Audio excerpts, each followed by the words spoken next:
YouTube வாழ் மக்களே, ரொம்பவே சுவையான மீன் முட்டை மசாலா, அது கூடவே ஆத்து மீன் வறுவல், இது ரெண்டையும் சேர்த்து ஒன்றா சாப்பிட்டோம் அப்படின்னா அவ்வளவு டேஸ்ட்டாக இருக்கும். ரொம்பவே சுவையான இந்த மீனை சமைக்கிறதுக்காக ஆத்து மீனை பிடிக்க காவேரி ஆற்றுக்கு இன்றைக்கி நம்ம வந்திருக்கோம். வந்த உடனே நம்மக்கிட்ட இருக்கிறதுலே வெயிட்டான வலையை எடுத்து வீச ஆரம்பிச்சுட்டோம். என்னால் சுத்தமாக வீச முடியலை. இருந்தாலும் பார்த்தீங்கன்னா வலையில் ஏதோ ஒரு நல்ல மீன் மாட்டிக்கிச்சு. ரொம்ப பெரிய மீன் தான் மாட்டிக்கிச்சுன்னு நினச்சி வலையை விறுவிறுன்னு இழுத்த மக்களை வலையுமே படப்படன்னு அடிச்சுக்கிட்டே வந்துச்சு. இருந்தாலும் பார்த்தீங்கன்னா எனக்கு மாட்டியிருக்கிறது ரொம்ப குட்டி மீனாக தான் இருக்குது. அது மட்டும் இல்லை மக்களே, வலையை இழுக்கும் போது நொறையாக வந்துக்கிட்டு இருக்கு. உள்ளே இருந்து பபுள்ஸ் ஆகுது. உள்ளே வேறு ஏதோ பெரிய மீனாக இருக்குன்னு நினச்சிக்கிட்டு வலையை வேகமாக இழுக்கும் போது தான் தெரியுது உள்ளே நிறைய குட்டி மீன் இருக்குன்னு.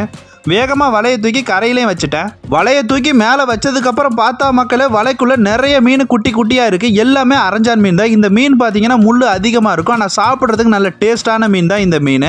மக்களே, நாங்கள் பிடிச்ச எல்லா அரஞ்சான் மீனையும் நல்ல சூப்பராக க்ளீன் பண்ணி அருமையான சுவையான மீன் வறுவல் ரெடி பண்ணோம். அதை ஃபுல்லாக பார்க்க அம்புக்குறி காட்டுற இந்த இடத்த